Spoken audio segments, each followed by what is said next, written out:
Namun pada perang Khaybar, ini yang sudah kita bahas awal sedikit pertemuan yang lalu, pada perang Khaybar Rasulullah sallallahu alaihi wasallam juga pernah mengatakan, beliau mengatakan, la u'tiyanna hadhihi ar-rayah, aku sungguh akan memberikan panji ini kepada seseorang yang dia mencintai Allah dan Rasulnya. Cinta Allah dan cinta kepada Allah dan Rasulnya. Maka Allah subhanahu wa ta'ala akan memberikan kemenangan melalui tangan orang ini, dari orang itu. Maka Umar radhiyallahu anhu, beliau mengatakan, aku tidak pernah menginginkan untuk mendapatkan sebuah kepemimpinan, sebuah jabatan, kecuali di hari tersebut. Kecuali di hari itu, di hari Khaybar. Maka beliau berusaha untuk mendapatkan harapan yang ditawarkan tersebut. Maka namun Rasulullah sallallahu alaihi wasallam memberikannya kepada sahabat yang lain.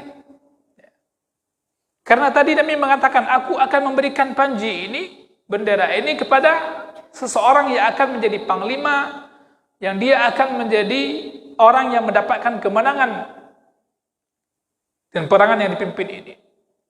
Rasul mengatakan rajulan, seseorang, dalam bentuk nakirah. Kalimatnya umum, tidak diketahui siapa yang dimaksud oleh Rasul sallallahu alaihi wasallam. Maka dikala itulah Umar berharap agar beliau yang menjadi pilihan yang akan diberikan oleh Rasul. Ya. Beliau berharap agar beliau menjadi orang yang diberikan pilihan oleh Rasul sallallahu alaihi wasallam. Maka beliau mengatakan, fama tamannaitul imarah illa yawma idzin. Beliau berharap agar memberikan itu, Rasul memberikannya kepada beliau. Namun di malam itu semua orang pada coba mencari tahu, berharap siapa kira-kira yang akan diberikan. Masing-masing berharap agar saya yang diberikan oleh Rasulullah sallallahu alaihi wasallam, agar ya fulan dan fulan. Satu malam itu nggak dikasih tahu siapa yang akan diberikan. Bayangkan, Rasul mengatakan di awalnya, aku akan berikan ini. Namun pada siapa? Dia itu yang mencintai Allah dan Rasulnya. Allah akan berikan kemenangan melalui dia. Satu malam berlalu, sahabat pada berharap siapa yang akan mendapatkannya. Keesokan paginya, maka Nabi SAW mulai memberikan isyarat jawabannya. Beliau mengatakan, Aina Ali bin Abi Talib? Di manakah Ali bin Abi Talib? Besoknya baru ditanya, di manakah Ali bin Abi Talib? Ali ini anak paman Nabi SAW. Maka mereka semua para sahabat mengatakan, ya Rasulullah, innahu yashtaki ainai. Yani ya Rasulullah, Ali bin Abi Talib tengah sakit mata. Dia sedang sakit mata. Maka dipanggillah Ali bin Abi Talib radhiyallahu anhu. Beliau pun datang. Maka Rasulullah sallallahu alaihi wasallam meludahi dengan kedua matanya, maka sembuhlah seketika mata Ali bin Abi Talib radhiyallahu anhu dan tidak merasakan rasa sakit dalam kondisi waktu itu. Seketika lekas sembuh. Wallahu ala kulli syai'in qadir. Kemudian Rasulullah memberikan panji bendera perang itu kepada Ali bin Abi Talib radhiyallahu anhu. Setelah mendapatkan panji itu, bendera perang itu untuk memimpin peperangan Khaybar, maka dikatakan kepada Ali radhiyallahu anhu, imshi, berjalanlah kamu. Pergi berjalan, wala taltafit, jalan kaki tentunya. Wala taltafit, enggak usah menoleh, jangan noleh. Jangan lihat lagi kiri kanan. Sehingga Allah Subhanahu wa taala memberikan kemenangan kepada. Nyocok ja bele uyunan, bele ulika, langsung jalan. Maka Ali bin Abi Talib melaksanakan sesuai perintah. Ini Pak. Ini mengajarkan sikap dengan Rasul kita, perintahnya. Siap. Laksanakan, siap, semua siap. Itulah dengan agama demikian.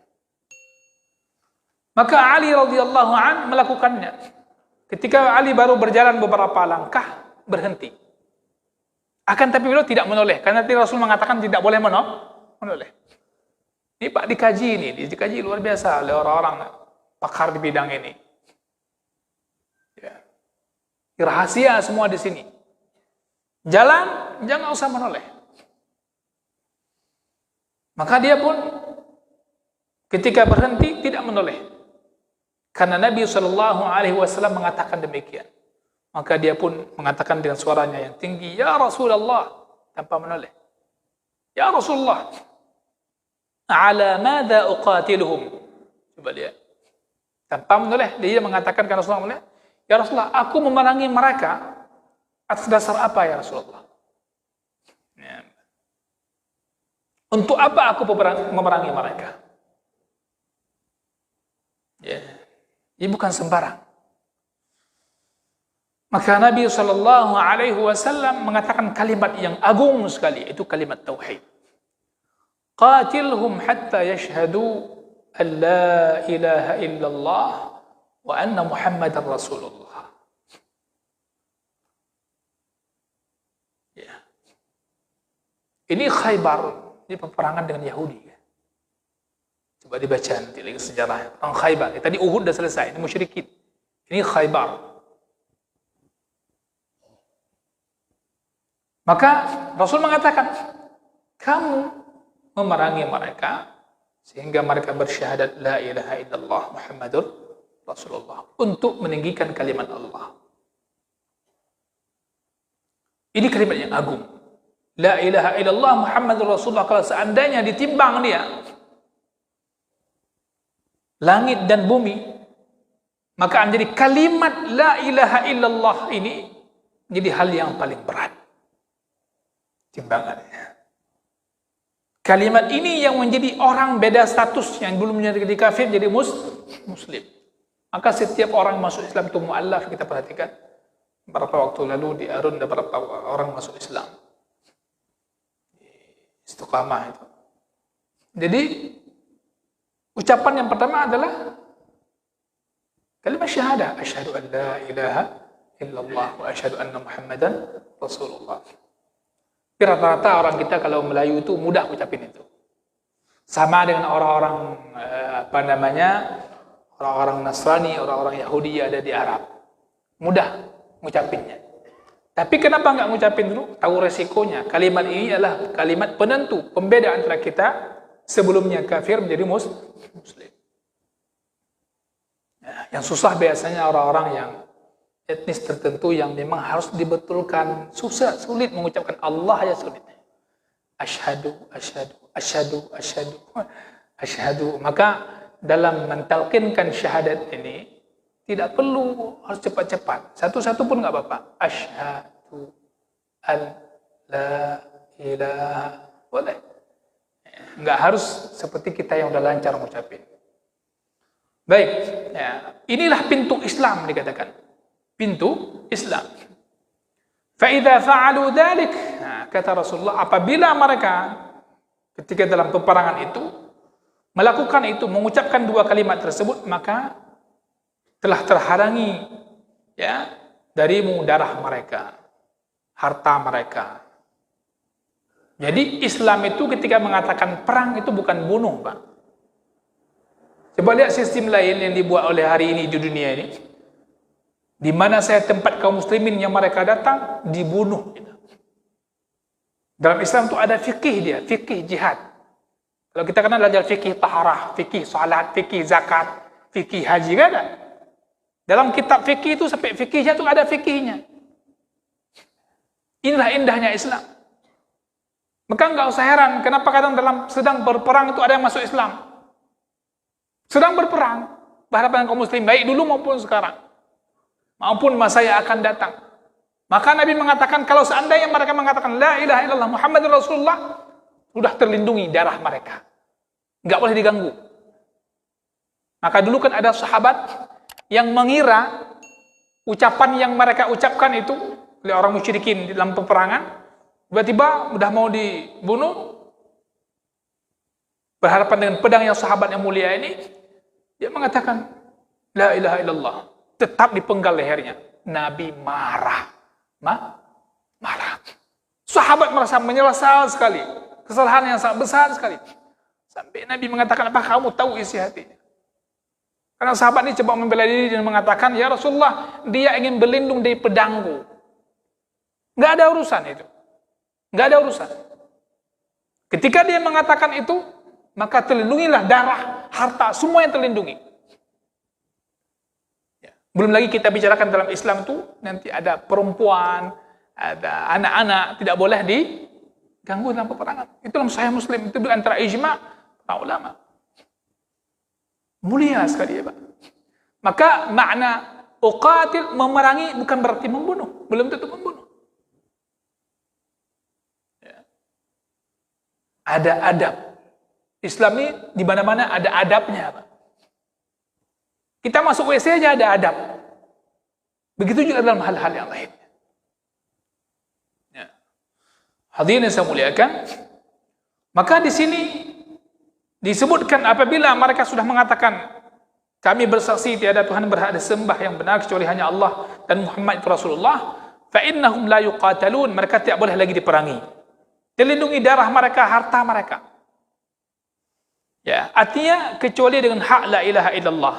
Ya, artinya seandainya dia mengucapkan la ilaha illallah, sudah jadi muslim, kemudian setelah jadi Islam dia membunuh orang lain, dosa besar, dosa besar. Tapi enggak kafir. Ya, akidah Ahlussunnah wal Jamaah, dosa besar itu selain jelas-jelas syirik, menyekutukan Allah Subhanahu wa taala, maka itu posisinya dia tidak kafir. Tidak kafir. Tapi orang muslim yang lemah imannya ketika melakukan dosa tersebut, tidak ada pembahasan dalam kitab tauhid. Maka orang yang mudah mengkafirkan orang, diantaranya adalah pemahaman Khawarij, ini pemahaman yang menyimpang, sehingga mereka asal melihat orang berbuat dosa, langsung dihukum kafir. Ini pintu untuk mereka bunuh orang lain, Pak. Inilah yang terjadi. Ini yang terjadi. Akhirnya dia mudah menghalalkan darah orang lain, ngebom di mana-mana dan sebagainya. Karena dia dianggap ini buat dosa. Dalam pemahaman pemikiran yang menyimpang ini, orang buat dosa, udah jadi kafir. Pertanyaannya, siapa yang nggak ada buat dosa?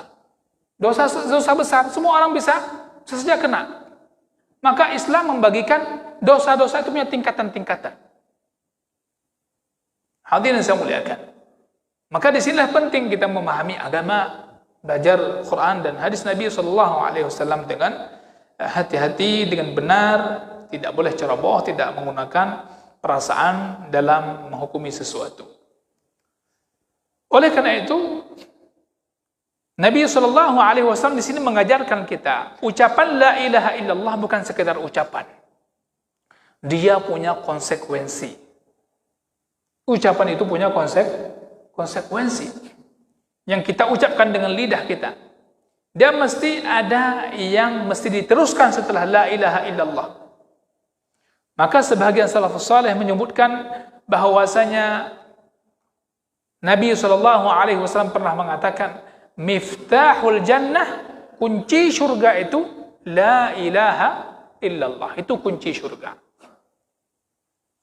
Ya. Akan tapi yang namanya kunci itu butuh yang namanya kerja. Ya. Kita punya kunci mobil, Pak, punya kunci motor. Aku na mentang, hana recok, hana tamat, hana taweng, udep hendak, udep. Enggak bisa jalan kita. Bagus sekali kunci. Ini kunci mobil apa? Ini kunci mobil mewah, mahal. Bocok gantung-gantung tentang kuncian. Ya, temu mata dah. Ada mata.